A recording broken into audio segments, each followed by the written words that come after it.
l'enregistrement. Bonsoir et bienvenue sur la plateforme du wellness, la plateforme dédiée au renouvellement du bien-être au sein de la cellule familiale. Et ce soir, c'est Aurélia qui co-dirige l'association avec moi, qui va nous présenter, qui va nous animer cette table ronde. Donc, je te donne la parole, Aurélia. Merci à toutes d'être présentes. Merci beaucoup Yardena, quel honneur. Je suis très heureuse d'être là avec vous ce soir. Ce soir, on va aborder un thème très important dont on parle peu et qui pourtant concerne énormément de femmes. C'est le thème de la PMA, la procréation médicalement assistée. La thématique est la suivante, comment bien vivre son parcours de PMA. Et ce soir, on a vraiment la chance d'avoir des intervenantes de haute voltige qui sont spécialisées sur cette thématique-là.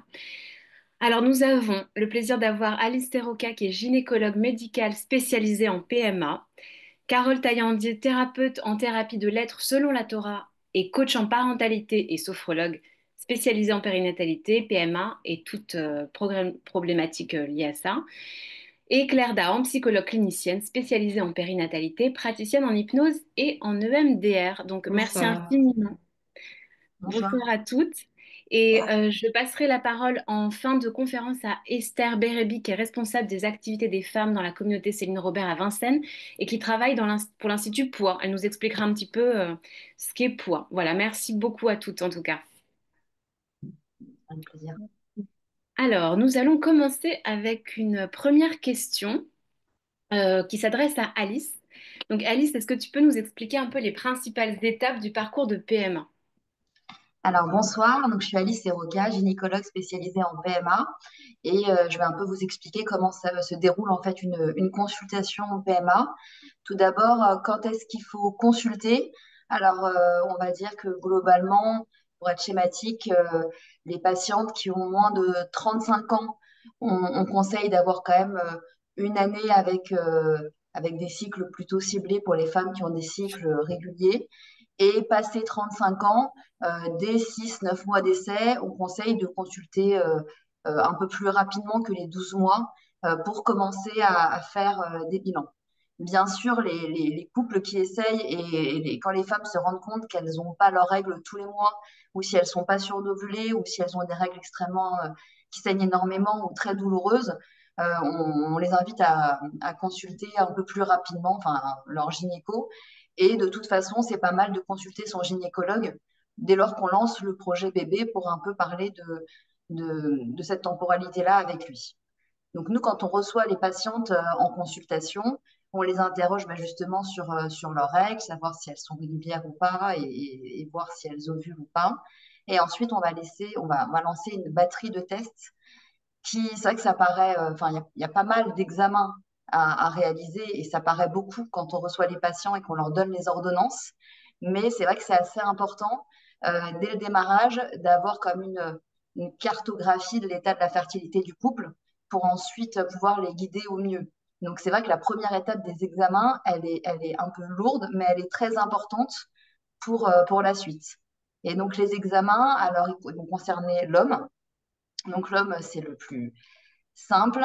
Pour l'homme, il s'agit de réaliser un recueil de sperme au laboratoire afin de pouvoir, en fait, les biologistes vont pouvoir étudier sous microscope le sperme et voir s'il y a assez de spermatozoïdes pour les dénombrer, vérifier que les spermatozoïdes sont mobiles, est-ce qu'ils bougent suffisamment bien pour aller féconder un ovule, et regarder la forme qu'ils ont sous microscope. Donc c'est hyper important et très intéressant. En un recueil, on a déjà pas mal d'informations sur la fertilité masculine. Et ensuite, pour la femme, c'est un peu plus invasif, il y a un peu plus d'examen. Tout d'abord, il y a une prise de sang qui se réalise le plus souvent en début de cycle pour pouvoir vérifier toutes les hormones qui sont impliquées dans l'ovulation, que ce soit des hormones sécrétées par les ovaires ou la thyroïde. Et puis, on réalise aussi un bilan métabolique pour vérifier que la femme est en bonne santé et qu'il n'y a pas d'autres paramètres qui interfèrent avec la fertilité. Donc ça, c'est la prise de sang qu'on va prescrire à réaliser juste après que les règles aient démarré.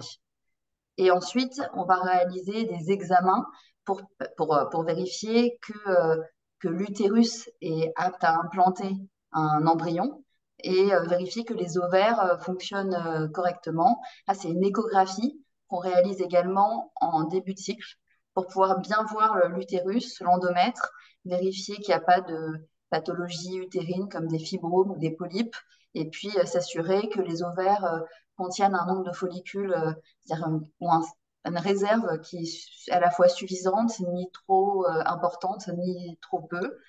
Donc ça, c'est l'échographie qui se réalise par voie vaginale le plus souvent, sauf si c'est pas possible. Mais c'est une sonde qu'on met par voie vaginale parce que c'est le meilleur moyen de voir les ovaires et de voir l'utérus. Enfin, à ça se couple aussi un examen qui s'appelle hystérosalpingographie, donc un peu dur à prononcer.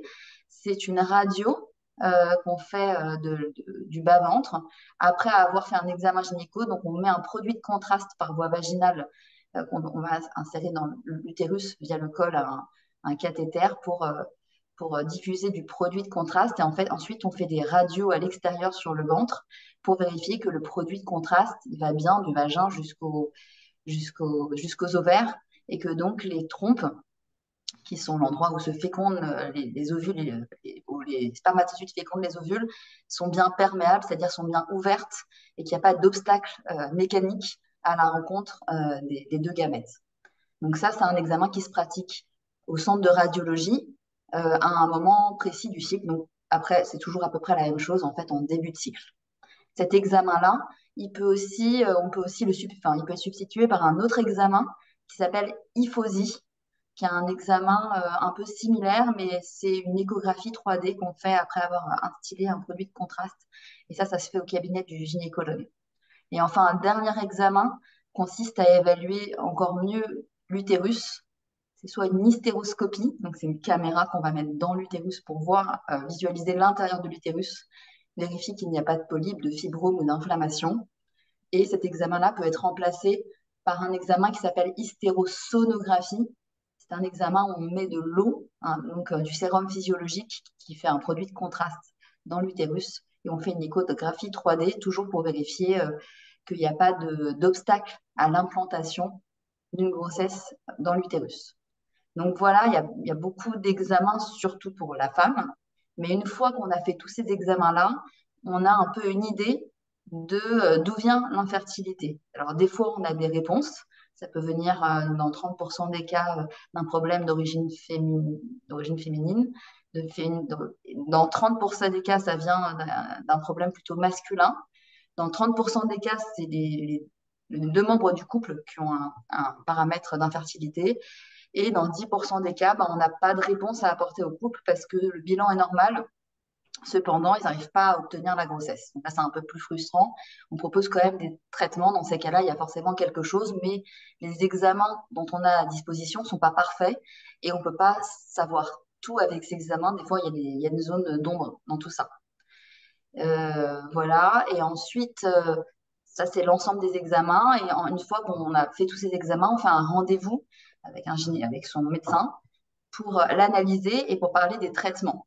Donc, dans les traitements, les premiers traitements, c'est les traitements. Des fois, il ne s'agit pas de faire de la PMA, mais il s'agit de corriger euh, des paramètres qui empêchent la grossesse, comme opérer un fibrome ou traiter une infection chez un homme qui aurait un germe ou une inflammation avec des anti-inflammatoires.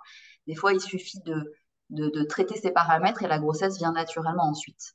Des fois, ce n'est pas le cas et il faut, dans les traitements, il y a deux grandes lignes de traitement finalement. Soit la stimulation des ovaires au moyen d'injections, c'est des hormones, ou des hormones, des fois il y a des traitements qui se prennent par voie orale également. Donc stimuler les ovaires en ayant des rapports ciblés ou en faisant ensuite une insémination. Ça, c'est la première ligne de traitement possible. Et puis sinon, c'est la fécondation in vitro qui se passe là dans un centre d'AMP où on va faire en sorte que les gamètes s'y rencontrent au laboratoire. Donc la stimulation des ovaires, ça aide surtout les femmes qui ont des troubles de l'ovulation.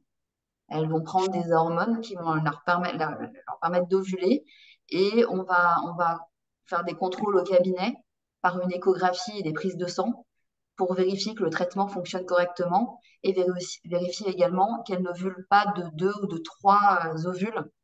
Deux, à la rigueur, c'est acceptable.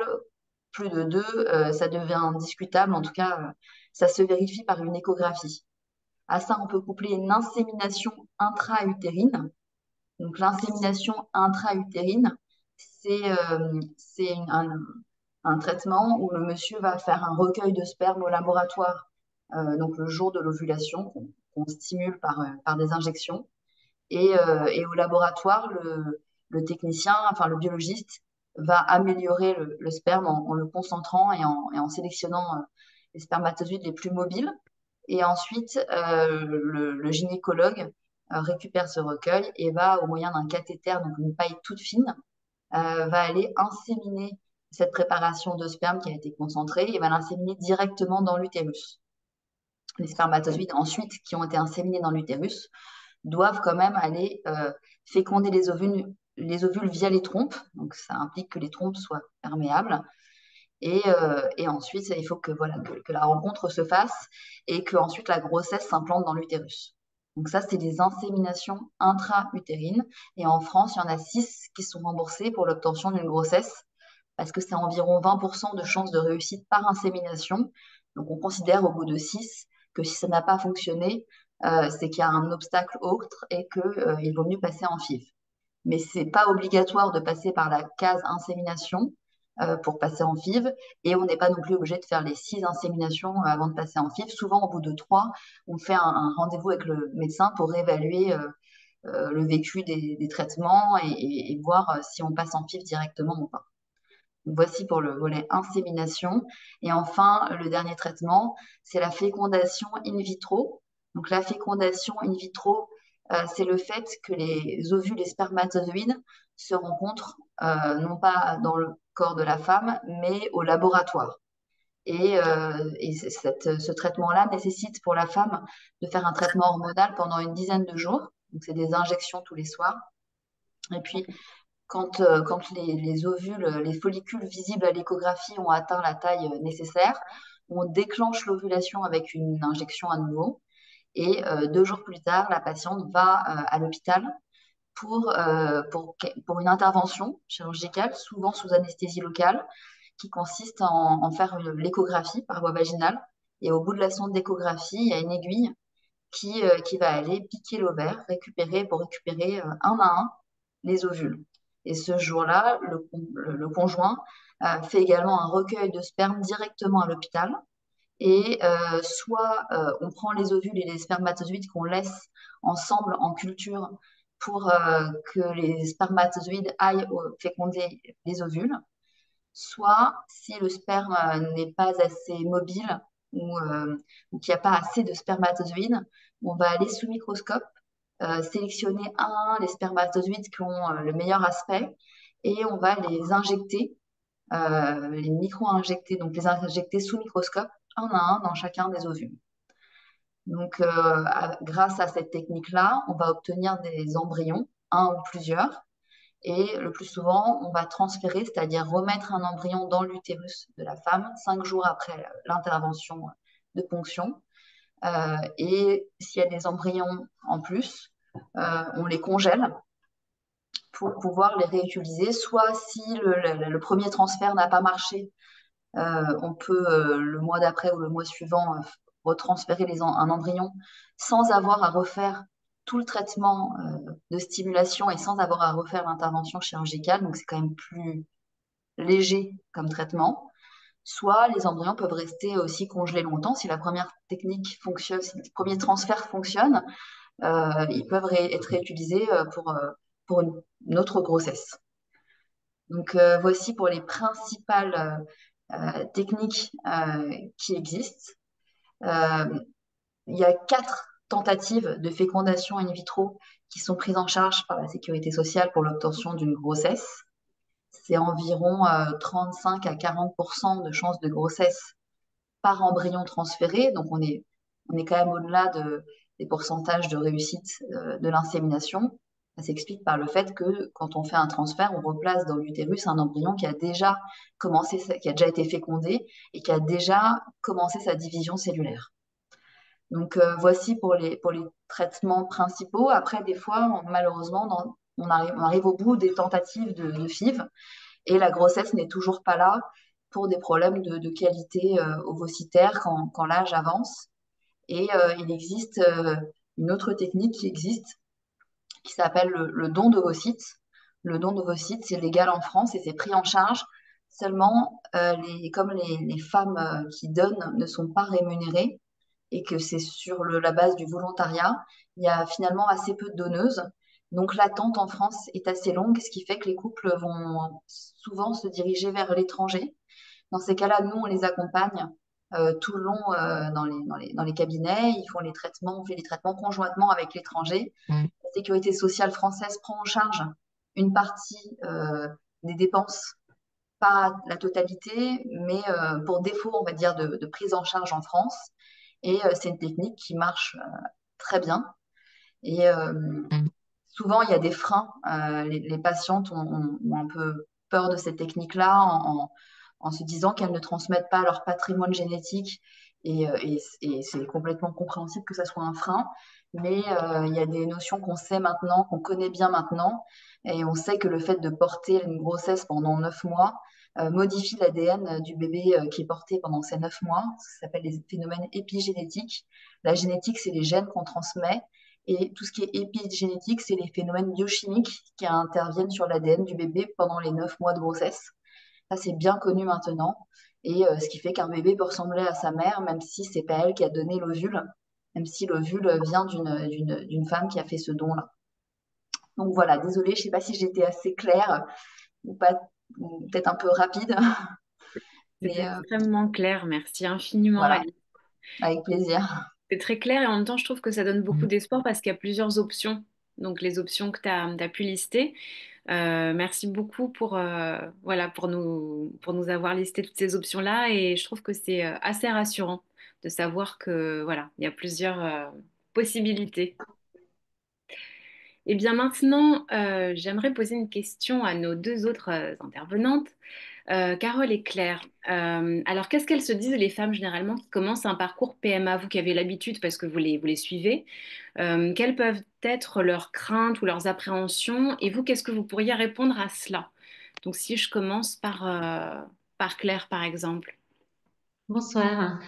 Alors déjà, merci Alice, c'était super clair. Et puis, c'est toujours bien d'avoir un petit rappel parce que un des freins justement des femmes qui viennent me consulter en tant que psychologue, c'est la compréhension en fait de tout ce qui se passe. C'est vrai qu'il y a beaucoup de choses qui sont obscures, les étapes sont parfois confuses. Et quand on comprend pas bien ce qu'on fait, on est anxieux. Donc, ce que les femmes viennent nous dire, c'est plusieurs choses. D'abord, qu'elles ont peur parce qu'elles connaissent pas. Donc, c'est pour ça que je dis que c'est important toujours d'être entouré par un bon gynéco avec qui on a une bonne relation et à qui on peut poser toutes nos questions. Ce qui revient souvent, c'est le sentiment d'échec. Souvent, la femme, l'homme aussi hein, d'ailleurs, mais confond un peu sa place de femme et sa place de mère, c'est-à-dire si je ne suis pas capable d'être une mère, alors je suis moins féminine. Il y a une espèce de confusion que je remarque d'autant plus chez les hommes. Donc, selon la personne qui va porter l'infertilité, c'est comme si elle portait la faute, entre guillemets. Et ça, il faut vraiment dissocier cette chose-là. C'est pas parce que on n'a pas des bons spermatozoïdes qu'on ne peut pas être une bonne personne ou un bon mari ou un bon futur papa. C'est beaucoup plus complexe que ça et pour la maman aussi. Et donc, il y a tout ce travail qu'on fait avec nos patients pour ne pas être réduit. On n'est pas réduit à nos prises de sang. On n'est pas réduit à un chiffre et on n'est pas réduit à une qualité d'ovocytes ou de spermatozoïdes. Il y a une chose aussi qu'on travaille beaucoup, c'est l'obligation de moyens et l'obligation de résultats.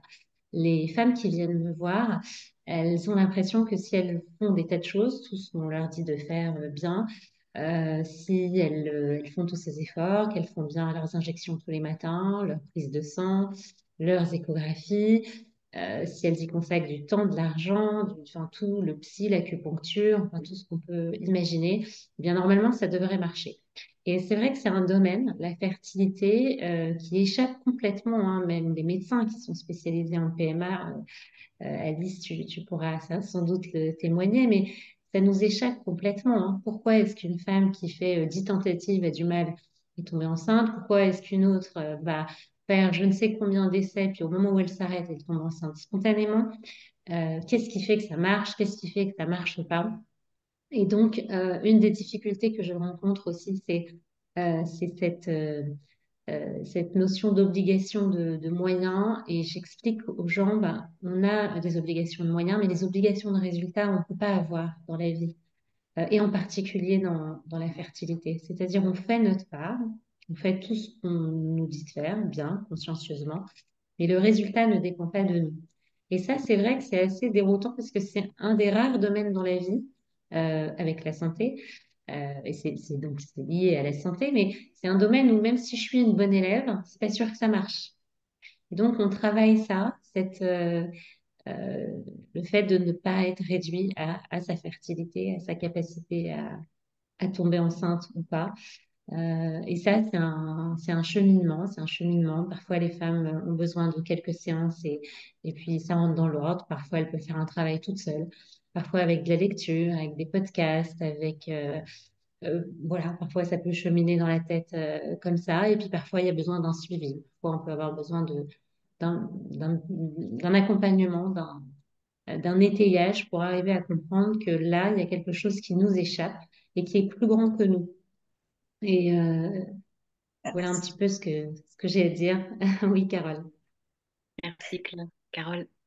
Ouais, merci Claire. Merci Alice aussi, j'ai trouvé ça top. Voilà. C'est pas évident des fois que les gynécos soient très très clairs. Et effectivement, je rejoins tout à fait Claire dans ce qu'elle a dit. C'est vrai que on est extrêmement perdu quand on commence un parcours de PMA. Souvent, au début, les femmes, moi, ça fait 12 ans que je pratique l'accompagnement pour les femmes en PMA parce que moi-même, je suis passée par ce parcours-là pendant 7 ans et que j'ai fait 7 fausses couches. Donc voilà. Et donc c'est vrai qu'au début, on est complètement perdu.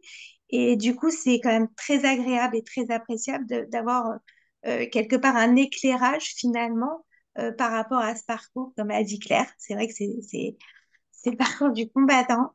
Et on a 3 milliards d'informations, on a 3 milliards d'examens à faire en même temps. Et ça, c'est vraiment quelque chose d'extrêmement lourd et quelque chose d'extrêmement pesant. Surtout que la plupart des femmes maintenant sont des femmes actives. Et donc, il faut concilier réellement tout, quoi. Voilà, le boulot, les absences, parce que les examens se font à des moments bien précis, poser des jours, courir pour arriver à 6 heures du matin au labo, puis ensuite se faire l'écho, puis ensuite arriver au boulot pour la réunion. Voilà, et ensuite le soir, faire comme si tout allait bien. Donc voilà, c'est très compliqué aussi même dans la vie sociale parce qu'en fait, quand on rentre en parcours de PMA, on a l'impression qu'on n'est pas normal. On nous raconte la société, comme elle a dit Claire. C'est vrai que quelque part, on se dit, en fait, c'est pas dans nos mains. Voilà, il y a quelque chose de beaucoup plus grand qui intervient là-dedans. Mais en fait, nous, on a été bercés par une société qui était basée sur le résultat et pas sur le process. Et c'est extrêmement difficile que là, ben, on fait tout bien nos devoirs, comme elle a dit Claire, que tout est bien parfait, mais qu'en vrai, ben, des fois, ça matche pas, ça marche pas. Et c'est encore... alors, quand il y a des problématiques liées à la femme ou l'homme qui sont d'ordre physiologique, à la limite, bon, on excuse, on va mettre ça sur ce compte-là.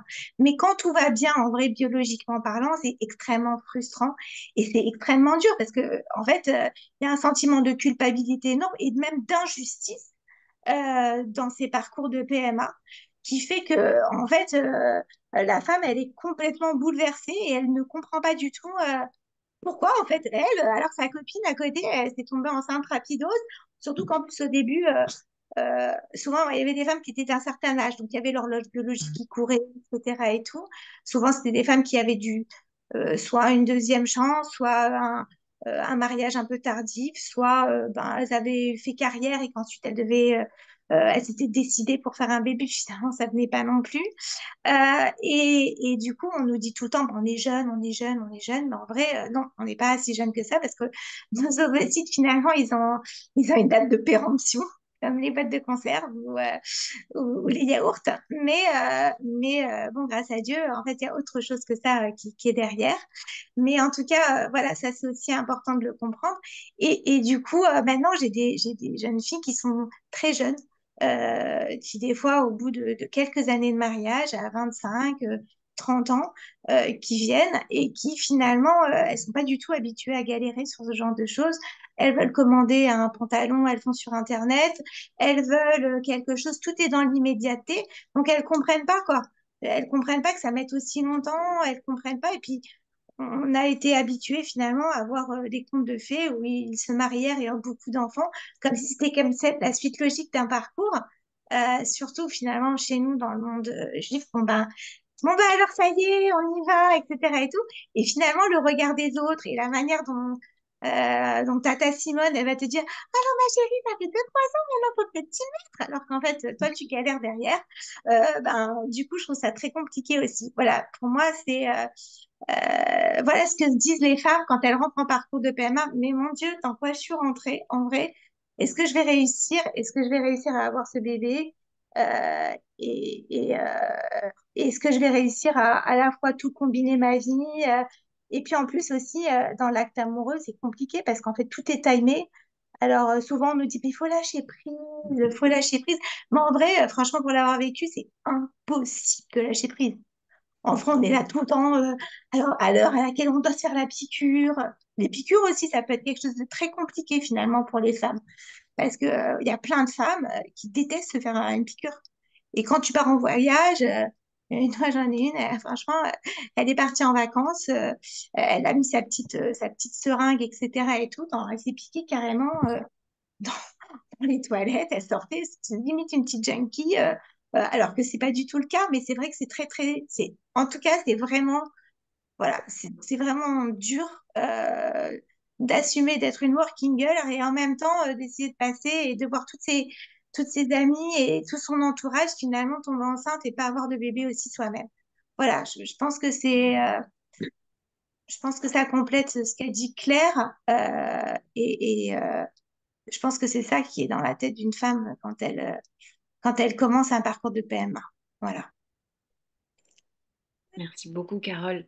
Alors justement, toutes les deux, quelles sont les difficultés que vous identifiez, vous, chez vos patientes pendant ce parcours de PMA? On a parlé du début du parcours, mais est-ce qu'il y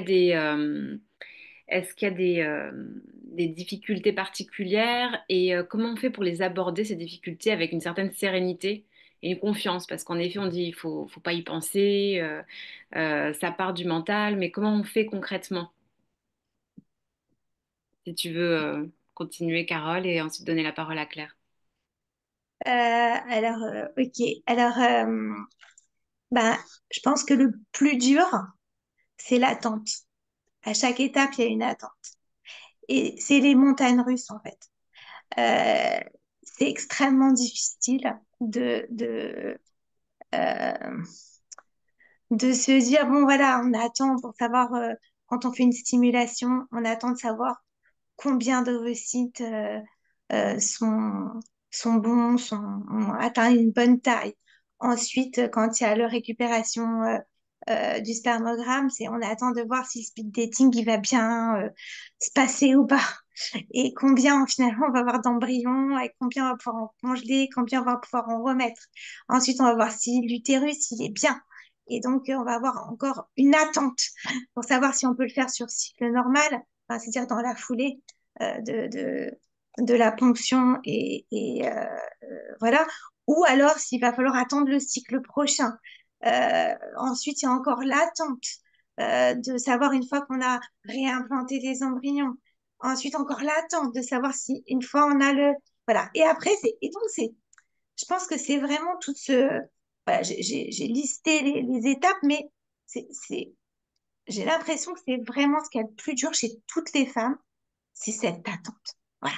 C'est comme si c'était, ah, c'est un relais, quoi. Allez, hop, et on y va. Et on sera se remotiver. Et encore on se remotive. Et encore on se remotive. Et encore on se remotive. Et en plus, encore dans nos cultures, c'est, c'est, comme c'est pas le process qui compte et que c'est le résultat, c'est vraiment de se dire, alors attends, non, mais si jamais je me mentalise trop, en fait, et que je vais l'avoir, je vais être trop déçue si jamais je l'ai pas.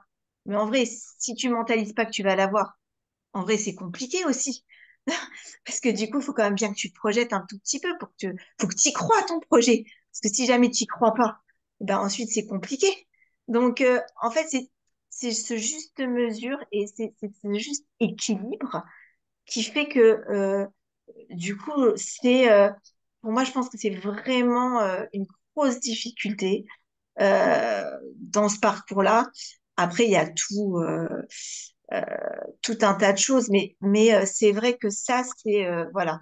Et quand Claire, elle parlait tout à l'heure de l'importance du miracle, c'est vraiment de réussir à se dire, OK, le résultat, c'est pas dans nos mains, de se le répéter vraiment, vraiment, vraiment, vraiment, et de se dire, OK, finalement, ce qui se passe, il faut que je réfléchisse. C'est quoi ma posture à moi? Que c'est une occasion, finalement, toutes ces étapes, de changer notre façon de voir les choses. Finalement, on est dans notre façon à nous de voir les choses. Ce qui est important, c'est de se dire, OK, je suis ce que je pense. Si tu penses que tu vas réussir, ok, même si c'est pas le moment maintenant, c'est pas grave, t'as pas perdu le projet. Si ça marche pas, si ça marche pas, ok, c'est pas grave, c'est pas de ta faute à toi. Donc en fait, c'est de te déculpabiliser, de se dire, ok, moi j'ai fait le maximum, maintenant le reste, voilà. Et c'est vraiment ce changement de mindset, de façon de raisonner, qui va faire que la personne, elle va mieux vivre ou moins bien vivre finalement ce parcours-là et vivre ces étapes le plus facilement possible. Voilà, ça fait partie des choses qui, à mon avis, sont très difficiles et toutes ces attentes. Voilà, on arrive, voilà. Et donc d'avoir une régularité et de se considérer que finalement notre bonheur ne doit jamais, jamais, jamais, jamais finalement dépendre de n'importe quel résultat. Qu'on doit être heureux quoi qu'il. Et ça, c'est dur. Ça, c'est vraiment, vraiment dur. Mais en vrai, c'est vrai. Parce qu'il ne doit jamais dépendre ni de notre mari, ni de notre belle-mère, ni de nos enfants, ni de notre patron, ni de je ne sais quoi. En vrai, il dépend de la manière dont on va voir les choses. Voilà. Et donc, bah, si c'est pas pour maintenant, bah, ça sera pour plus tard. Et c'est que ça doit avoir une très bonne raison. Voilà. Je pense que ça, c'est le plus, hum, ça fait partie des difficultés les plus compliquées dans ça. Vas-y, Claire, je te complète. Je suis sûre que je ne suis pas complétée. Merveilleusement. Alors, ça m'a fait penser à quelque chose, Carole. Je vais raconter une petite anecdote personnelle, puisque moi aussi, même si je reçois des femmes depuis 19 ans, j'ai moi-même un parcours de PMA compliqué. J'ai deux filles qui ont 15 ans d'écart. Et par rapport à cette attente dont tu parles, ça prend énormément de temps, la PMA, hein. Clairement, c'est une perte de temps, entre guillemets. Et je voulais rajouter une petite anecdote personnelle. Une fois, j'étais chez le gynéco, comme ça, un énième rendez-vous, et puis je me suis mise à compter le nombre d'heures que j'avais passées à faire des prises de sang, des échographies, des ponctions, des FIV, des rendez-vous, des suivis, hystéros- enfin, tout ce qu'on peut faire. Et je me suis dit, mais c'est pas possible, ça se comptait en, je sais pas, en combien de centaines d'heures j'étais. Puis j'étais très fâchée comme ça, contre personne, hein, contre moi-même, puisque tout le monde s'en fichait, j'étais dans une salle d'attente. Et puis je me suis dit comme ça, mais j'ai pas que ça à faire. Et puis, j'ai dû même le dire à haute voix tellement j'en pouvais plus d'attente, parce qu'il faut savoir que quand même les gynécos qui sont spécialisés en PMA, il y a beaucoup, beaucoup d'attentes, puisque ce sont des gynécos qui travaillent que avec des femmes en PMA, il n'y a que des urgences. On ne sait pas à quel moment le taux d'oestrogène va être OK, l'ovulation va se passer, on ne sait pas. Donc, il n'y a que des personnes qui arrivent sans rendez-vous. Et en me disant, j'ai pas que ça à faire, je me suis dit, mais attends, en fait, je n'ai que ça à faire. C'est-à-dire que si je veux avoir un enfant, eh bien, j'ai que ça à faire. Et ça m'a secoué un petit peu comme ça de me dire, bon, ben, effectivement, c'est injuste. Pendant que les autres élèvent leurs enfants, moi, j'en suis à 700 heures pour en avoir. Mais en même temps, c'est ce que j'ai à faire et c'est comme ça. Et j'y peux rien. Alors voilà, c'était pour rebondir sur cette notion du temps. Il faut appréhender le temps autrement. Tu as parlé d'injustice, donc ça m'a fait penser à ça. Les difficultés qui apparaissent, que les femmes me racontent, c'est la culpabilité. La culpabilité, on en a parlé un petit peu, j'en ai parlé un peu tout à l'heure. Si j'arrive pas à avoir d'enfant, donc je suis pas une bonne élève. La culpabilité, curieusement, elle intervient encore plus dans les infertilités inexpliquées. C'est-à-dire que quand on a des infertilités qui s'expliquent par un taux d'œstrogène, de progestérone, par des spermatozoïdes peu mobiles ou peu nombreux, eh bien, s'appuie sur du rationnel. Mais quand il n'y a aucune raison, les femmes culpabilisent énormément, les femmes et les hommes. Et là, il y a un vrai travail de leur dire, mais finalement, on ne comprend jamais, parce qu'en vérité, même quand il y a des chiffres, pourquoi ces chiffres sont comme ça et pas comme ça? Il y a par exemple un indicateur que Alice doit connaître qui s'appelle l'AMH, qui est la réserve ovarienne. Cette fameuse AMH, en fait, il y a des femmes qui réussissent des FIV avec une AMH faible, d'autres pour lesquelles c'est-à-dire même un chiffre. Qu'est-ce qui fait qu'un chiffre va être suffisant ou pas? En sachant en plus que la recherche, elle évolue, qu'il y a différents facteurs, de plus en plus de choses apparaissent au corps médical. Et donc, je pense qu'il faut aussi être très humble dans la PMA, se rendre vraiment compte qu'il y a beaucoup, beaucoup de choses qu'on ne maîtrise pas et que c'est OK de ne pas tout maîtriser. Ce que j'observe beaucoup, c'est ce que j'appelle les patientes expertes. Les patientes expertes sont les patientes qui ont fait le tour des gynécos de Paris, qui lisent beaucoup. Alors, je faisais partie de ces patientes qui regardaient les dernières recherches, voilà, les dernières recherches expérimentales. Alors, d'un côté, c'est bien parce que ça nous permet de comprendre où on en est, de maîtriser notre dossier. Mais d'un autre côté, à un moment, on se prend pour le médecin et ça va plus, en fait, de se prendre pour le médecin parce que on peut pas tout maîtriser et on peut pas prendre des bonnes décisions sur soi-même. Et donc, dans ces partages d'expériences sur des blogs, sur des communautés de femmes qui partagent du savoir, il faut prendre ça de manière raisonnable. Oui, on peut apprendre des choses, ça peut nous donner des pistes sur des choses auxquelles on n'aurait pas pensé, mais en même temps, on n'est pas médecin et on doit faire confiance au corps médical. Et donc, c'est pour ça que je reparle de ça, la relation avec le gynéco, voilà, s'entourer de quelqu'un qui est compétent, qui m'explique suffisamment pour que je comprenne, mais pas trop non plus parce que je suis pas médecin.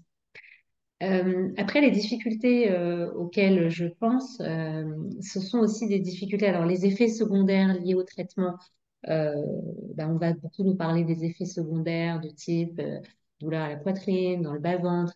Mais il y a des difficultés également, des effets secondaires d'ordre psychologique dont on ne parle pas assez. Mais se gaver d'hormones, ça crée un peu comme des mini baby blues, hein. C'est-à-dire que quand on s'est piqué tous les jours et que prend des hormones et que finalement ça ne marche pas, qu'il y a une chute hormonale importante, il y a aussi des bouleversements psychologiques. Ça, c'est dommage, on n'en parle pas assez aux femmes. C'est souvent moi qui leur dis.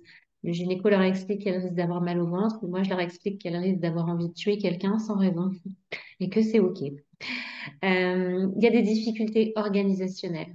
Carole en a parlé un peu. C'est vraiment compliqué de s'organiser parce qu'il y a des métiers où déposer des jours, c'est compliqué. Il y a des métiers à responsabilité, donc ça peut vraiment être extrêmement compliqué. Et puis, je pense aussi les difficultés, c'est plus on avance dans le nombre de tentatives, plus on se dit, mais qu'est-ce qu'il va y avoir après?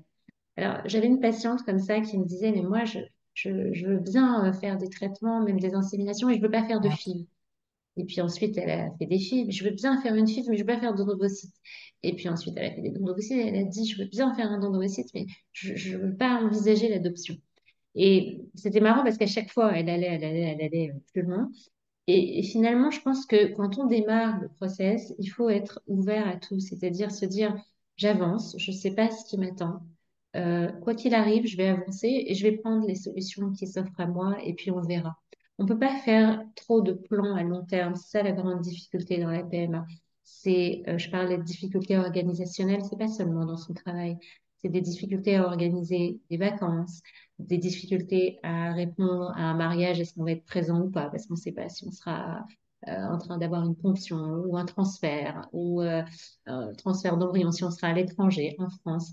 Et tout ça, ça crée énormément de tensions chez la femme, chez l'homme, chez le couple. Et donc, il faut être préparé à ça, que ça vient bouleverser à la fois notre corps, notre planning, notre tête, nos hormones, notre vie de couple. On en parlera peut-être tout à l'heure, Aurélia. Ça vient bousculer aussi la manière dont on est perçu par la société et la manière dont on se perçoit. parce qu'on est des êtres sociaux et c'est facile à dire, hein, de dire aux gens, tu t'en fiches du regard des autres, mais c'est vraiment le travail de toute une vie.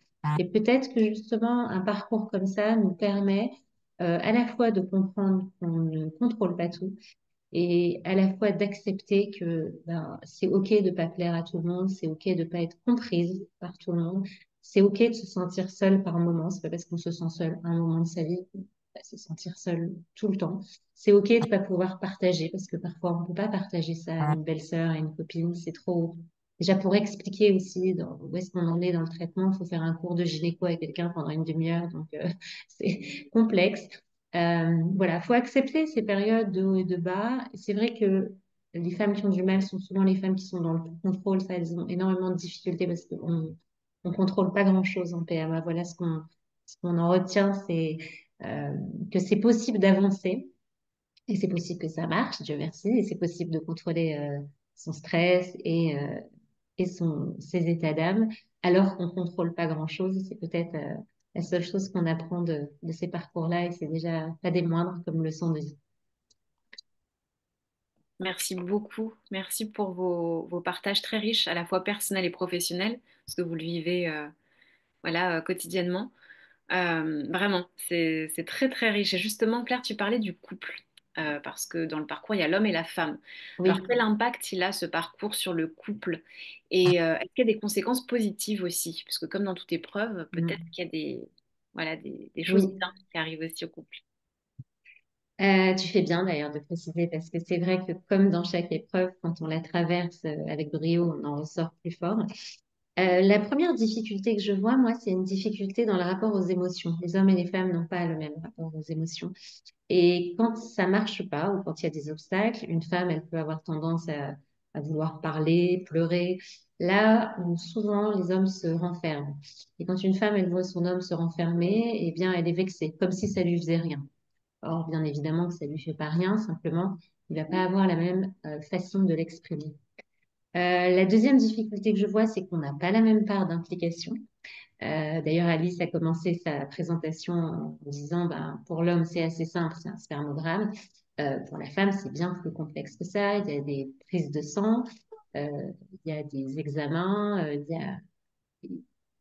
a beaucoup de choses, des échographies multiples. Et puis, c'est vrai que pour une fécondation in vitro, il va falloir à la fois Alors, c'est cuit, prélever. on peut goûter? Pardon? C'est dur comme de la pierre? Non. Ah, alors il y a quelqu'un qui a Apporte-moi un bout, je goûte. peut-être que vous pourriez. Alors, on va couper le micro, voilà. Euh, J'en étais. Oui, alors Alice disait que c'est plus simple chez les hommes. Et c'est vrai que chez les femmes, on leur demande beaucoup plus de choses. Donc, dans une FIV, par exemple, il y a à la fois, on prélève un ovocyte, donc c'est une première intervention. Et puis ensuite, on va le remettre. Euh, Ça aura pris un embryon. On remet un embryon. Et donc, toutes ces choses-là sont des hospitalisations chez la femme. Donc, l'implication, elle n'est pas la même. L'homme peut prendre une demi-heure dans son planning dans le mois et c'est réglé. Là où la femme, elle aura pris je ne sais combien de temps. Et donc, il y a cette espèce d'inégalité où la femme, elle a besoin de se sentir reconnue dans sa douleur et dans toute son implication.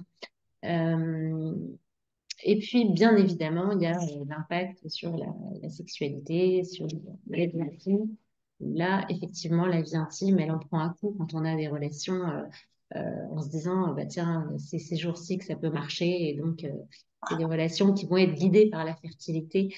Mais comme tu disais aussi, Aurélia, c'est des choses aussi qui peuvent nous rapprocher en tant que couple, puisque vis-à-vis des autres, vis-à-vis de la société, en tout cas, on fait équipe, on est ensemble, même si on donne pas la même quantité de temps à ces examens médicaux, même si on a pas mal au ventre de la même manière, en tout cas, on attend de la même manière, on attend ensemble.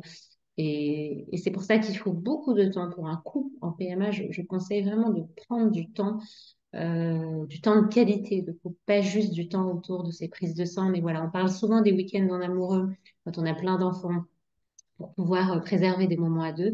Je pense que les week-ends en amoureux, ils sont extrêmement importants, des week-ends où on ne parle pas de PMA, où on parle pas, où on prononce pas le mot hôpital, médecin, gynéco, prise de sang, oestrogène, progestérone, on dit pas tout ça, au vitrel, hop, tout ça sont des mots tabous.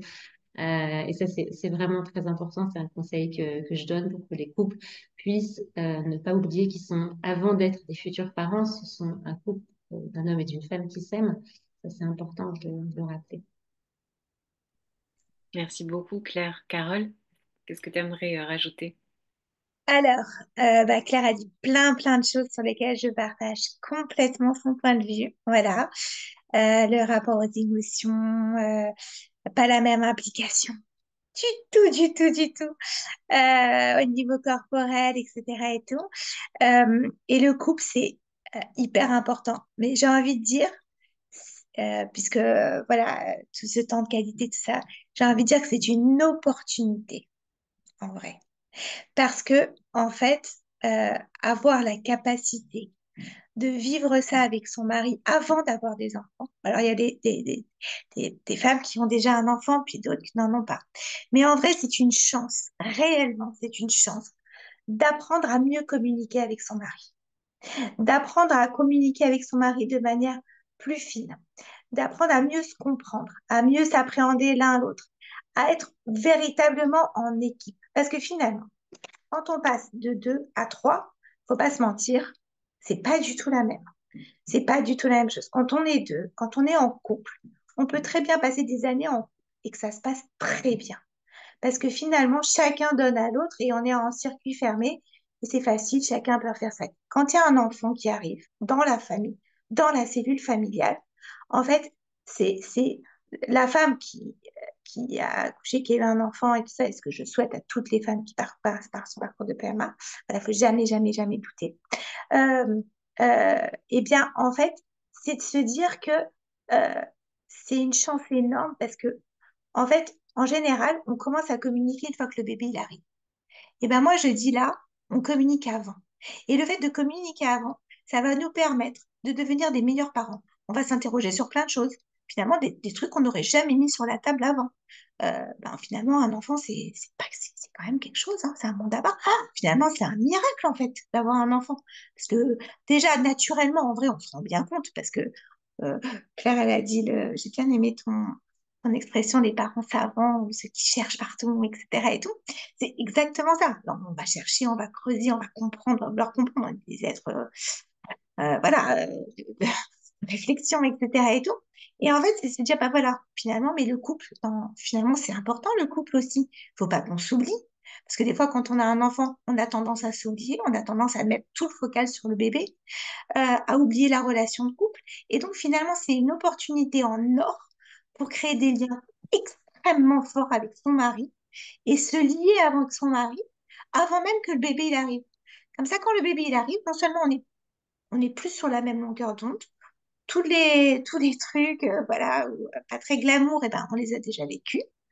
Euh, Prendre du temps pour l'autre, on sait ce que c'est. Et il y a tout un tas de paramètres qui fait que voilà. Et puis, arrêter aussi de. Il y a une notion de. Souvent, les gens, enfin, les parents, quand ils commencent à avoir un enfant, ils s'arrêtent de vivre. Bah, là aussi, justement, le fait de ne pas s'arrêter de vivre pour partir en vacances, le fait de ne pas s'arrêter de vivre pour changer de travail.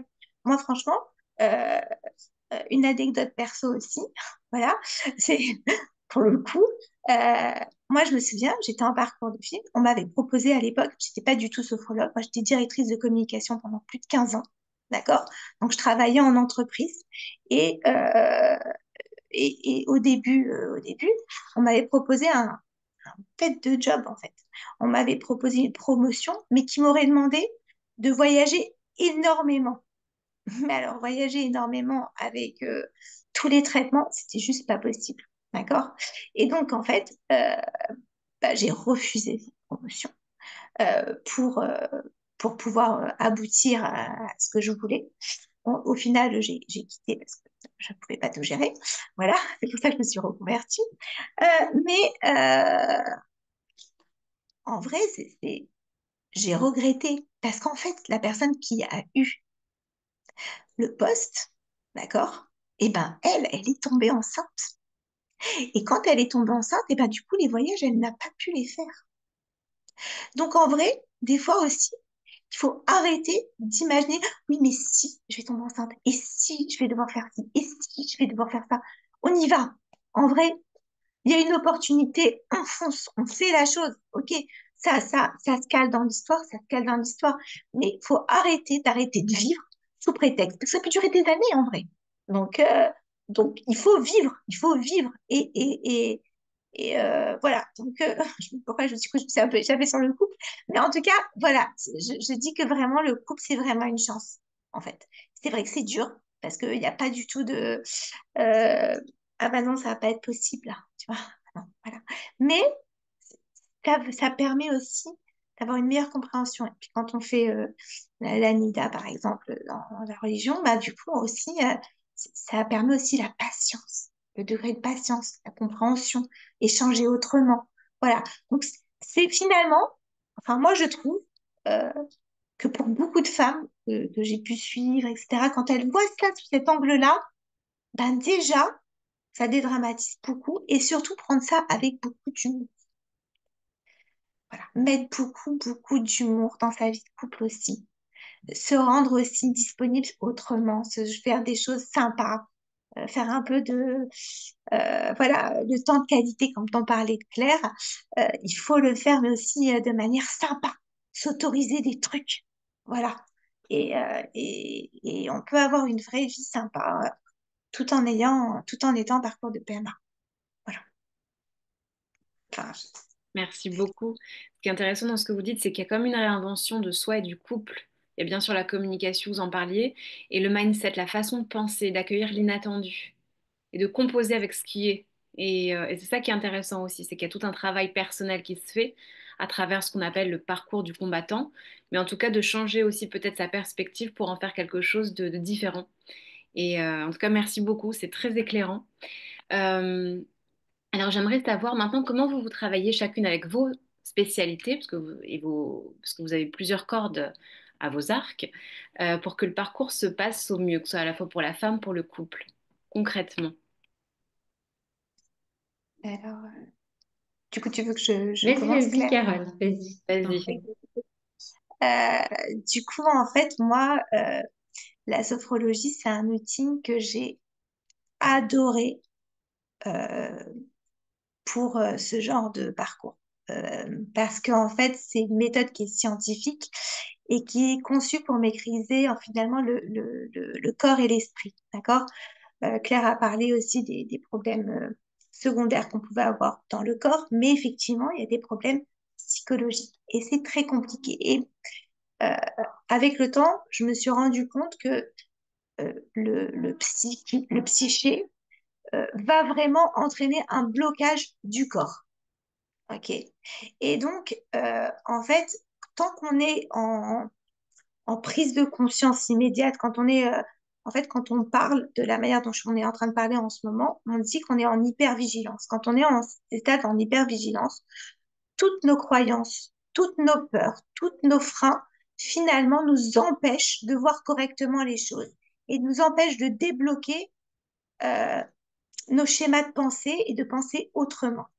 Parce que tu parlais, Aurélia, tout à l'heure de mindset, mais c'est vrai, il faut changer de mindset. Mais des fois, en étant uniquement dans le mental ou dans la parole, c'est très compliqué de changer de mindset.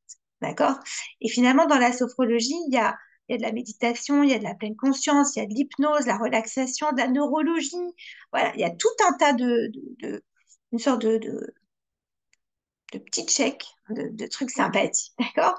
Dans lequel, en fait, tu vas aider à déconnecter le cerveau, donc à avoir une conscience modifiée des choses, pour te mettre en relaxation et finalement biaiser notre imaginaire négatif qui va toujours revenir dessus. Oui, mais non, mais oui, mais non, oui, mais non. Et finalement, on va en gros, ces mauvaises croyances, ces pensées-là, c'est comme si elle faisait la sieste au soleil, qu'elle prenait un petit sirop et qu'elle se disait, bon, ok, pendant ce temps-là, il se passe rien, je peux déconnecter. Mais en vrai, c'est à ce moment-là que du coup, on va pouvoir recréer beaucoup de choses. D'accord? Et on va euh, détricoter certaines croyances pour en retricoter d'autres. On va imaginer des choses pour se projeter dans le futur de manière positive. On va aménager toutes les phases en fait dans la file, etc. et tout. Euh, par exemple, euh, euh, Par exemple, quand on va, je donne un exemple concret. J'ai remarqué, d'accord, je travaille avec des gynécos qui font beaucoup de, le mot m'échappe, endométriose, d'accord. Souvent, c'est un facteur d'endométriose, ça peut être un vrai facteur de complications pour la grossesse, d'accord. Je ne suis pas gynéco, mais bon, maintenant j'ai commencé à comprendre bien qu'il faut. Ok. Il s'avère que par visualisation, en se mettant en relaxant et en visualisant euh, l'endométriose et la nidation et la manière dont on va pouvoir faire les choses, il s'avère que dans de nombreux cas, dans les femmes que j'ai suivies, le niveau d'endomètre diminuait, d'accord? Et les nidations se faisaient beaucoup mieux. De la même manière, quand il y a de la stimulation, on se rend compte qu'en visualisant, par exemple, je vous donne un exemple, il y a un truc que je fais souvent, c'est que quand vous visualisez le produit qui va rentrer à l'intérieur du ventre, il n'y a rien d'agréable, d'accord? Surtout quand on marque et quand on fait des bleus derrière et qu'on ne sait même plus où est-ce qu'on va piquer, ok? Donc, quand on prend et qu'on imagine que ce petit produit va rentrer à l'intérieur et qu'en fait, nos ovocytes, elles vont être au taquet pour récupérer ce produit. Pour se dire, mais c'est trop bon, ça va nous donner des forces, des vitamines, etc. et tout. D'accord? Et que du coup, les ovocytes vont dire, ouais, trop bien, non, mais sinon, laisse-les-moi, moi, c'est pour moi, etc. et tout. Non seulement on va dédramatiser l'histoire, ok? On va rendre ça beaucoup plus funky. Et le pire, c'est que ou le mieux, c'est exactement, d'accord? C'est que justement, ben, le nombre d'ovocytes, on va en avoir beaucoup plus et beaucoup mieux. On va mieux répondre au traitement. Alors peut-être parce qu'on sera moins stressé, peut-être parce qu'on les aura imaginés. Je ne sais pas comment ça fonctionne. Voilà, je suis pas le bon Dieu, d'accord? Mais en tout cas, ce que je peux vous dire, c'est que les résultats à ce niveau-là, ils sont de folie. Et dans toutes les phases, on peut faire ça en fait. On est fait de speed dating ensuite, quand le spermatozoïde, parce que franchement, en vrai, ils se rencontrent dans une éprouvette, c'est pas cool, d'accord? Il y a mieux quand même, ok? Donc, et ben là, de se dire, ok, alors attends, alors toi, tu me plais? Non. Puis en plus, c'est la femme là, ok? C'est vrai qu'on se tape tout le traitement, c'est vrai que c'est extrêmement difficile, c'est vrai qu'il y a pour tout, mais c'est quand même nous qui choisissons, d'accord? Parce que c'est le spermatozoïde, si on veut pas qu'il rentre, et ben il rentre pas. D'accord? Donc, on peut très bien se dire ça aussi. OK, et ben alors voilà. Et ben là, c'est toi qui vas décider. OK? En plus, on peut inverser parce que des fois, on prend du poids, nous aussi. Quand on fait des traitements, on grossit, on s'aplatit. Moi, j'ai jamais perdu les kilos que j'avais pris. Jamais. D'accord? Bon, bah, je suis comme ça, je suis comme ça. Mais n'empêche que dans le monde des ovocytes, plus t'es grosse, plus t'es sexy. Ce qui est quand même pas mal. Ça va quand même à l'encontre aussi du marché d'aujourd'hui.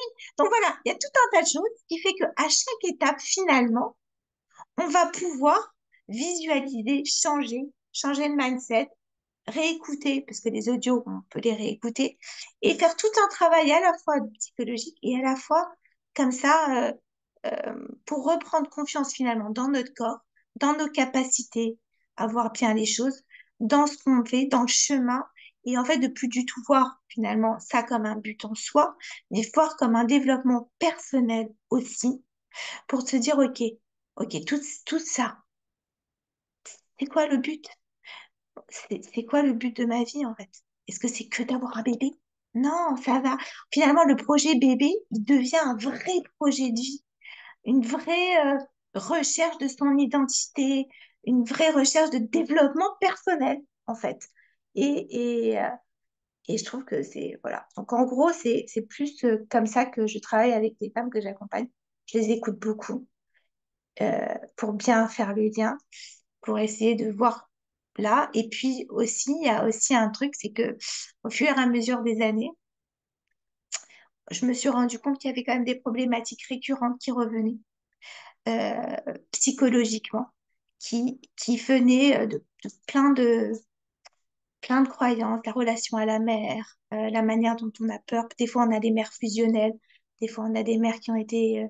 bon, bref, peu importe, comme ci ou comme ça, c'est peut-être pas le moment de parler de ça maintenant, mais en tout cas, des mères qui ont dysfonctionnel, des mères qui ont eu un handicap, ou des mères très exigeantes, etc. et tout, qui impactaient indirectement notre confiance en nous, dans le fait, dans notre capacité à être mère. D'accord? Il y avait aussi des problèmes d'agression sexuelle refoulée, des problèmes d'IVG, des problèmes dans la fratrie, des problèmes, bref, toutes ces problématiques-là, finalement, elles peuvent ressurgir et être travaillées. Et finalement, souvent, quand on les travaille, bah, comme par hasard, là-haut, ils se disent, tiens, je crois qu'elle est prête. Et hop, le bébé, il vient. Voilà. Donc, c'est, c'est plus dans cet état d'esprit-là que, voilà, moi, en tout cas, comment je travaille avec les femmes que je rencontre. Voilà.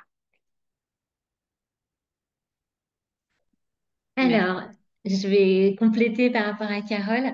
Moi, je propose différentes choses. Ça dépend ce que la femme qui vient me voir veut travailler. Alors, bon, évidemment que j'accompagne aussi un petit peu comme tu fais, Carole, dans ce que j'appelle la visualisation.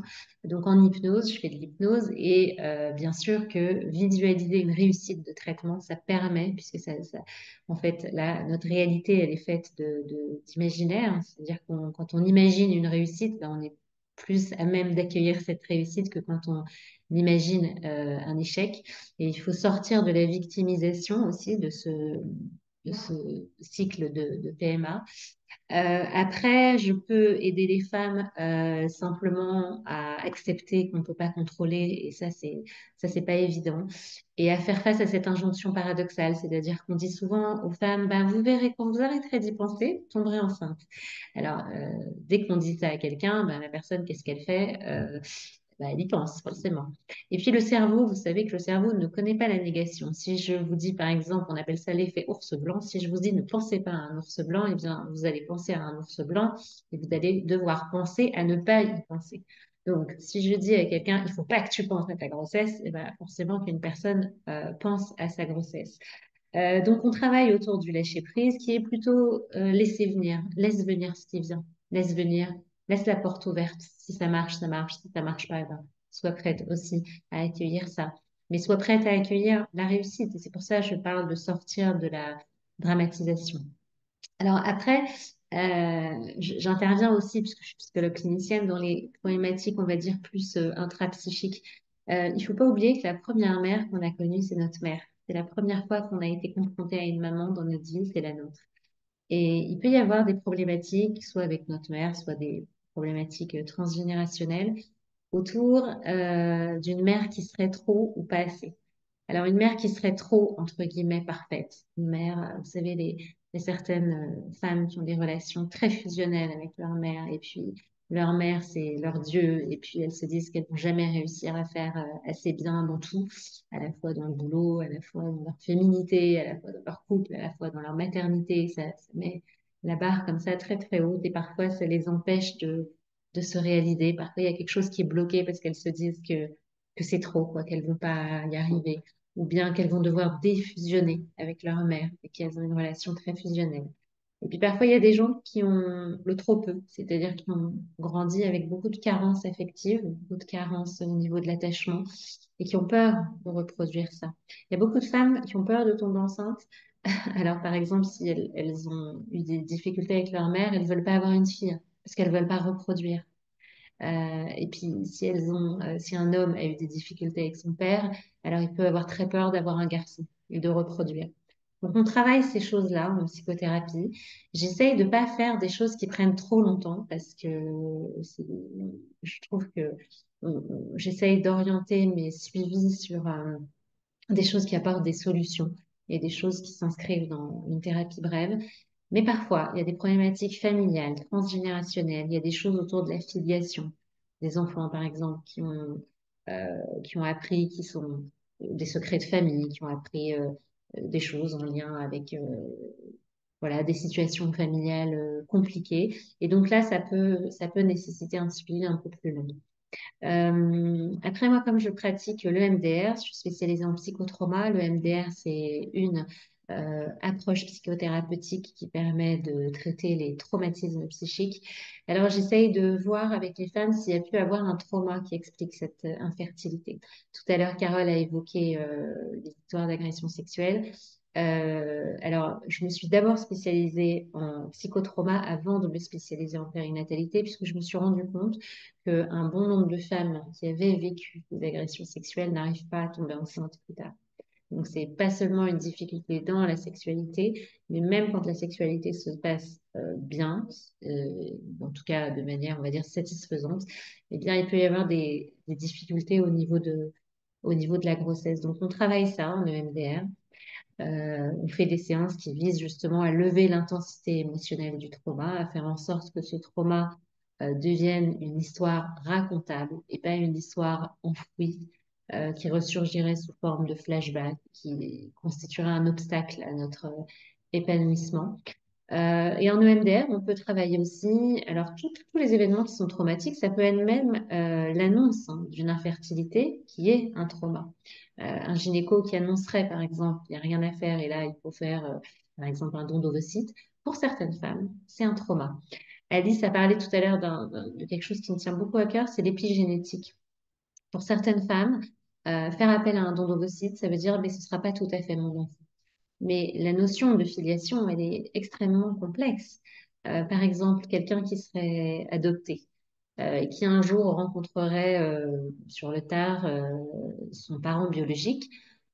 Pour lui, son parent, c'est le parent qui l'a élevé, c'est pas son parent biologique. Son parent biologique, c'est des gamètes, mais les parents qui se sont levés la nuit, qui l'ont accompagné à l'école, qui lui ont fêté son anniversaire et qui l'ont élevé et lui donné de l'amour, c'est ses parents.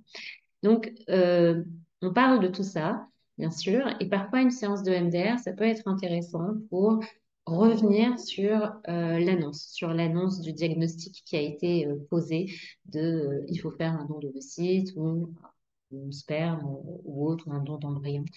En tout cas, c'est très important de savoir qu'il y a beaucoup de solutions. Tout à l'heure, je crois que Aurélia, tu as parlé d'une dame qui va venir parler du marron poids.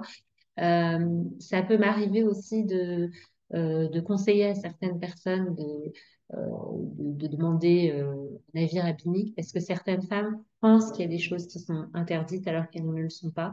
Et donc, ça peut aussi créer des obstacles au traitement de penser que ce qu'on fait, c'est pas bien.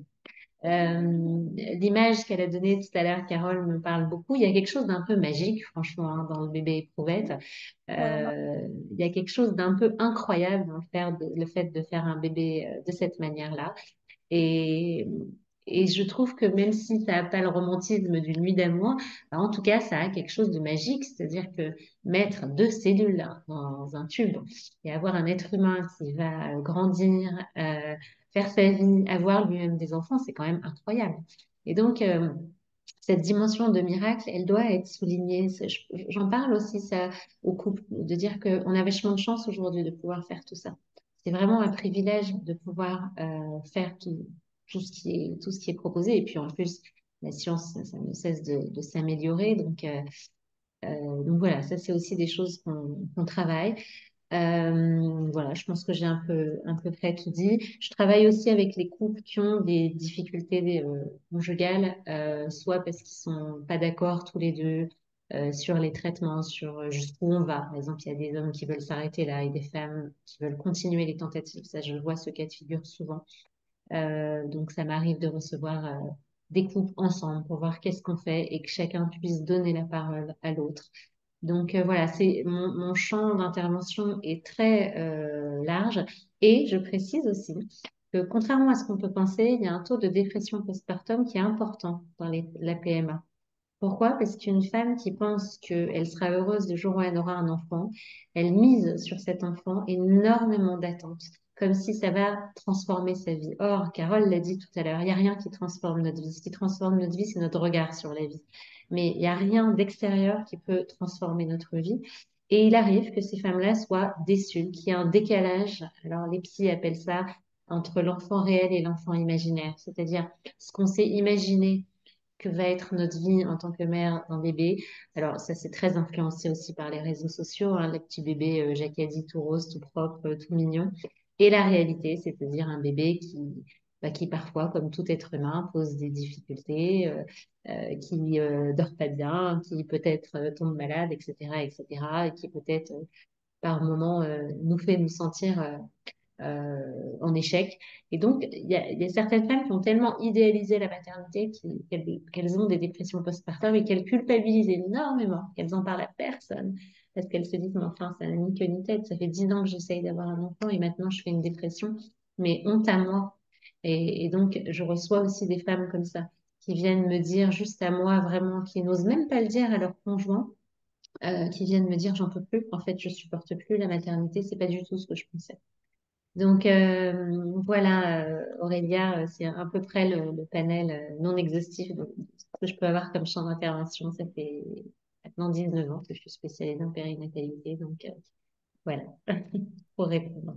Merci beaucoup. Et De j'aime beaucoup rien. le côté miracle. Et c'est vrai que c'est un privilège de pouvoir passer par cette voie-là, même si elle est jamais évidente. Mais en tout cas, c'est des opportunités. Voilà, c'est une façon de voir la chose différemment. C'est extrêmement riche. Alors moi, j'ai une dernière question pour vous toutes. Quels seraient les conseils que vous donneriez aux femmes qui sont sur le point de se lancer ou bien qui sont dans ce parcours-là, vu que vous l'avez vécu personnellement et que vous le vivez maintenant à travers vos métiers?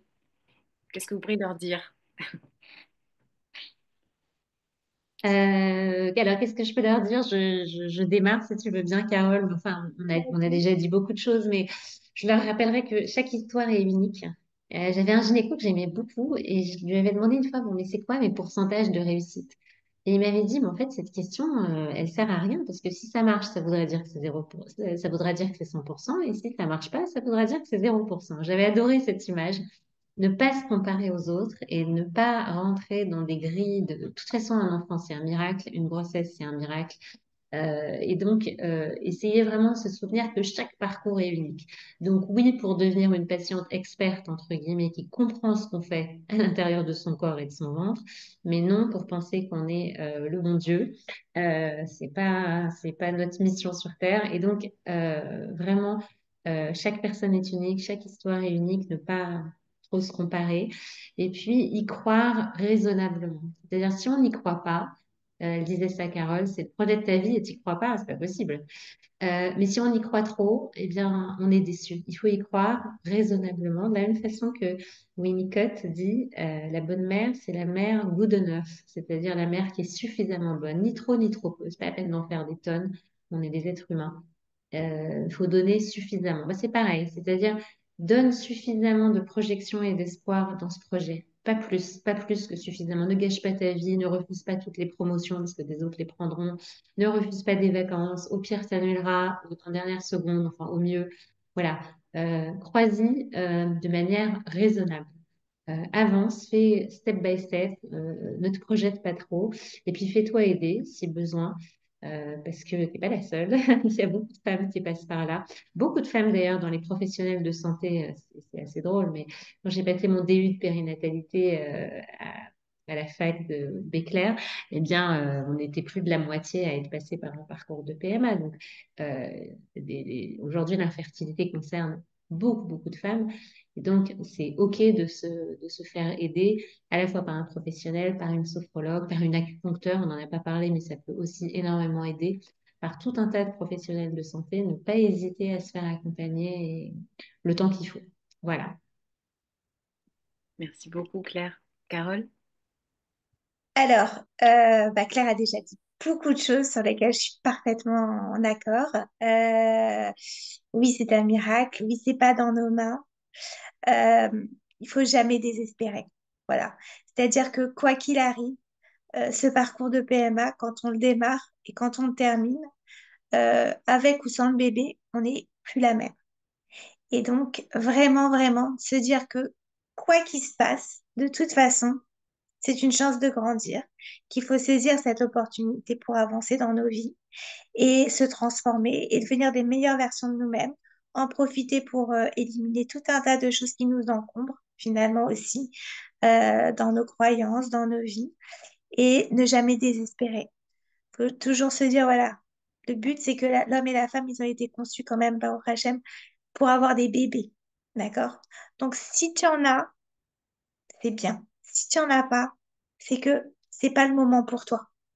et que c'est peut-être pas comme ça. Peut-être qu'il y a un petit problème dans ton couple. Peut-être qu'il y a un petit problème à travailler avec ta maman. Peut-être que tu as un petit problème de, je sais pas, de toutes les choses qu'on a vues ensemble ou que Claire, elle a exposé ou que j'ai dit. Peu importe, de toute façon, ça se rejoint terriblement. Donc, voilà. C'est juste que c'est une vraie chance, en fait. Moi, je dis merci. Merci d'avoir galéré pendant 7 ans. Merci d'avoir eu autant de fausses couches tardives. Merci, merci pour tout ça parce qu'en fait, quand ensuite on a le bébé, c'est des cadeaux. Donc, on l'apprécie quand on attend un cadeau longtemps. En vrai, on l'apprécie encore mieux. Et nous, on est juste un Kelly, on est juste on va dire une poche à bébé, un réceptacle dans lequel on a de la chance, on contribue à la création de l'humanité. Donc, en vrai, ben, c'est une chance quand on arrive à en avoir. Et c'est une chance d'avoir un conjoint qui peut nous accompagner dans ce parcours-là.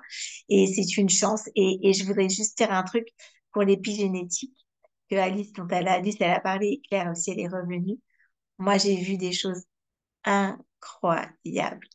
Des enfants qui ressemblent comme deux couteaux aux parents, avec les mêmes tics, comme ça. C'est un truc de dingue. Et donc, en vrai, on a une chance monstrueuse aujourd'hui d'avoir cette possibilité-là. Faut y croire, faut faire confiance à nos gynécos qui sont top, qui sont super bien formés. Alice a l'air en plus d'avoir voilà, une vraie approche humaine et tout. C'est hyper important de trouver quelqu'un avec qui on s'entend bien, avec qui on... Voilà, et vraiment, bah, soyez pas seuls parce que de toute façon, on est là, on est passé par là, voilà, avec Claire. Donc, franchement, n'hésitez pas. Voilà, vous n'êtes pas seul et c'est super de pouvoir se faire accompagner. Moi, j'aurais adoré avoir ça à l'époque. Voilà. Donc, et en plus, c'est sympa aussi parce que quand on a des enfants avec des écarts différents, bah, en fait, on a le temps de les coucouner, de les paterner aussi. C'est bien aussi. Voilà. Donc, en fait, c'est que du positif. Voilà, c'est ce que j'ai envie de dire. Voyez positif, c'est important. Voilà. Merci beaucoup. Vous allez amener énormément d'optimisme et de force aux femmes qui nous écoutent. Et vraiment, merci pour ça, parce qu'on parle encore une fois beaucoup du parcours du combattant, mais pas de tout ce dont vous avez évoqué ce soir. Donc, Alice, est-ce que tu veux rajouter quelque chose pour conclure, un conseil que tu donnerais ou... Bah, moi, je rejoins Claire et Carole. Euh, le parcours médical, je pense qu'il faut arriver à faire confiance et à lâcher un peu prise, même si on a envie de tout comprendre, et c'est normal de vouloir tout comprendre, voilà. Mais je pense que de se faire accompagner de la manière dont on souhaite, c'est vraiment très important. Que ce soit psy, sophro, des fois acupuncture, des fois il y en a qui ont besoin de faire du sport ou de faire des... En tout cas, avoir un truc un peu bienveillant avec soi-même à un moment donné, parce que nos examens, nos multiples rendez-vous, ils agressent quand même le corps et c'est pas mal d'avoir un endroit où on a un peu de bienveillance avec soi-même. Voilà. Je sais pas si ça conclut tout ça. C'est une très belle conclusion. En tout cas, je vous remercie infiniment, toute l'équipe du Wellness aussi, parce que c'était une conférence merveilleuse. On a appris beaucoup de choses et on en ressort vraiment grandi avec beaucoup d'espoir. Et je pense que ça fait vraiment partie de tout ce qui va nous donner la force d'aller au bout de ce parcours et d'accueillir ce miracle, parce qu'on parlait du miracle. Alors maintenant, j'aimerais passer la parole à Esther Bérébi, qui est parmi nous et qui travaille pour l'Institut POA. Donc, merci d'être là ce soir, Esther. Est-ce que tu peux nous présenter l'Institut POA et nous dire voilà ce que vous faites par rapport à ce parcours de PMA?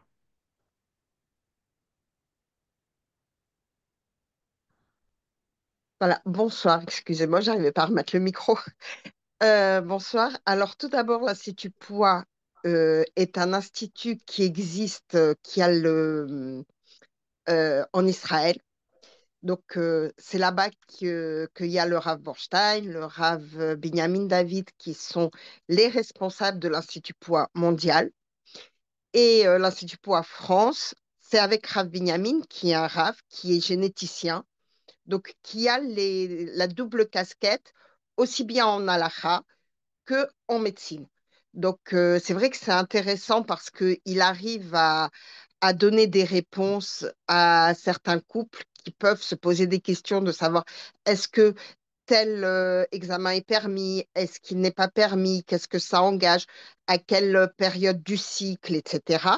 Donc ça, c'est vrai que c'est important de savoir à qui on parle, parce que malheureusement, quand on n'est pas suffisamment impliqué dans ce domaine, on peut parfois donner des réponses qui ne sont pas tout à fait adaptées, qui pourraient être adaptées pour un couple lambda, mais qui ne sont pas adaptées à un couple en parcours de PMA qui vit souvent des choses assez fatigantes, assez éprouvantes, et qui ont besoin d'une réponse qui leur correspond. D'autre part, le Mahon Pua, l'Institut Pua, accompagne les couples au moment au moment clé de la prise en charge. C'est-à-dire pas tous les examens, mais au moment de la ponction, au moment du transfert, au moment où on va récupérer les ovocytes de madame et le sperme de monsieur. Et ça va être tout ce parcours où on va être là pour faire une certaine surveillance.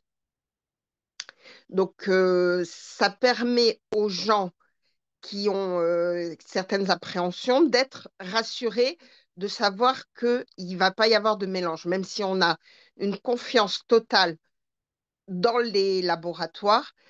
Malheureusement, on a entendu des choses et surtout, le couple a besoin de d'enlever ce stress supplémentaire, de se dire est-ce que ça va bien être mon enfant, est-ce que c'est bien mes ovocytes, etc. Deuxièmement, le fait qu'on soit là pour les accompagner, que ce soit au téléphone ou que ce soit en présentiel, ça leur permet d'être autre chose que juste des patients.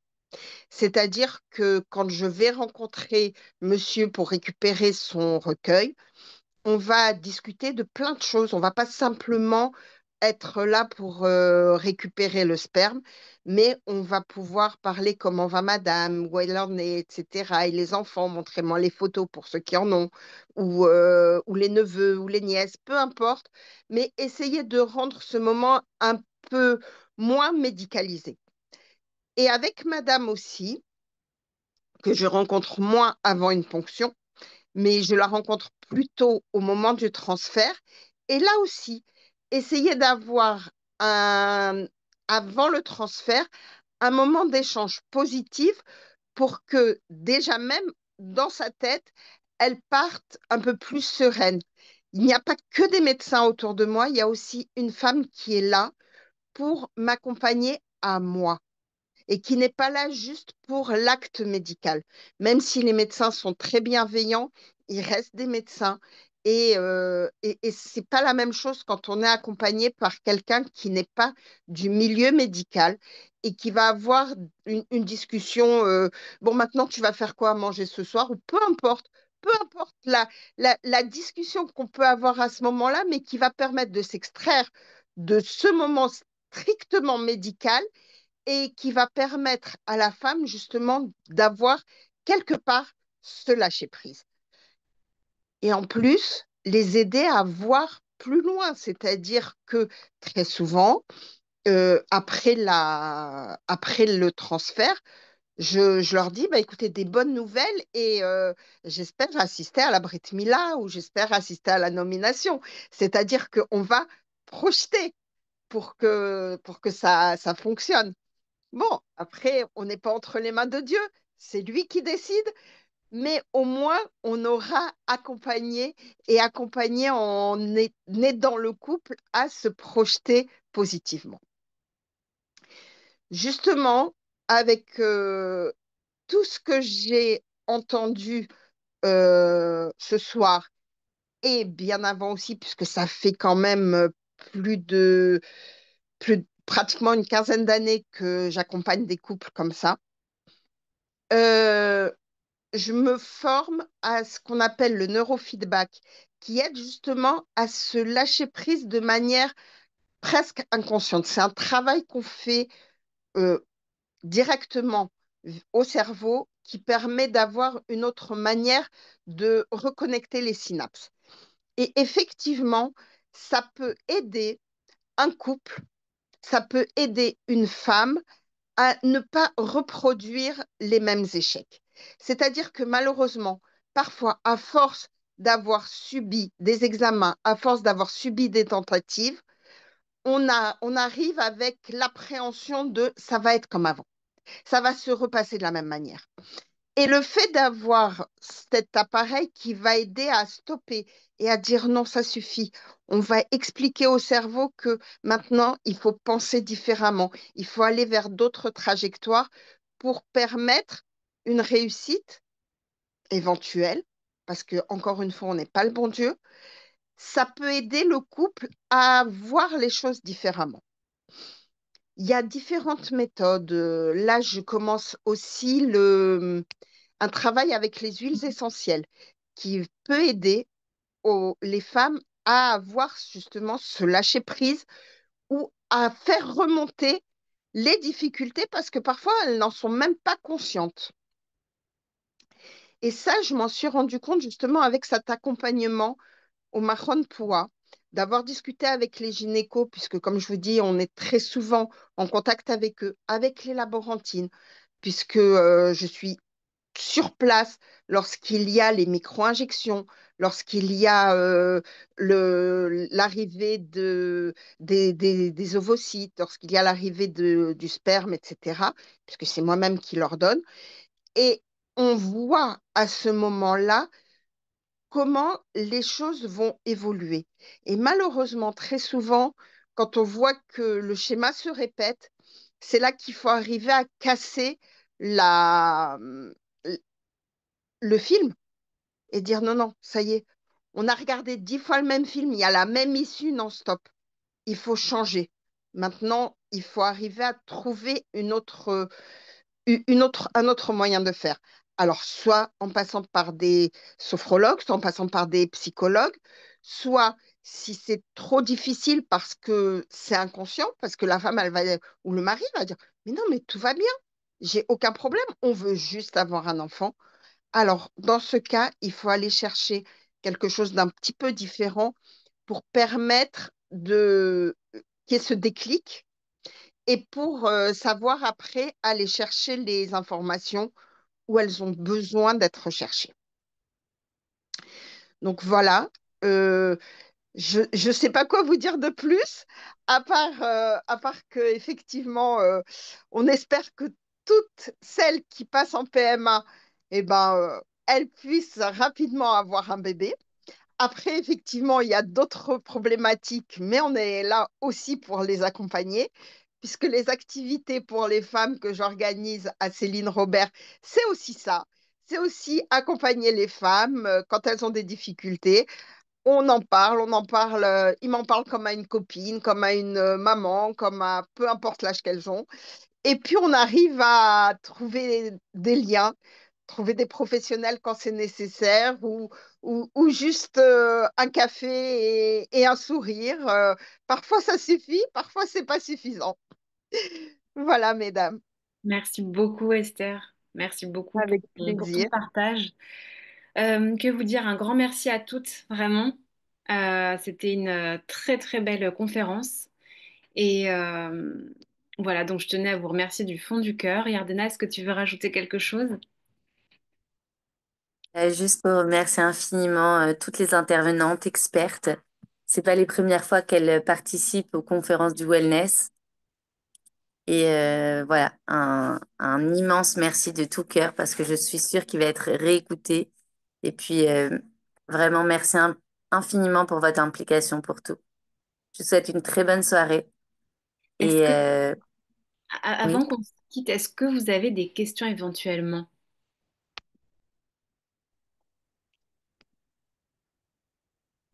Non, pas de questions. Très bien. Pardon. Voilà, tu alors peux. les participantes, elles ont le micro ouvert. Vous pouvez activer votre micro. On peut rester encore quelques secondes. Vous pouvez m'envoyer votre question si déjà vous êtes présente. Ou si celles qui réécoutent en replay, vous avez des questions, n'hésitez pas à nous les transférer. On essaiera d'y répondre. Voilà. Merci à toutes Merci à tous. infiniment. Merci Yardena, merci Aurélia. Beaucoup Claire, Carole, Aline, Elise. Carole et Esther. Bonne soirée.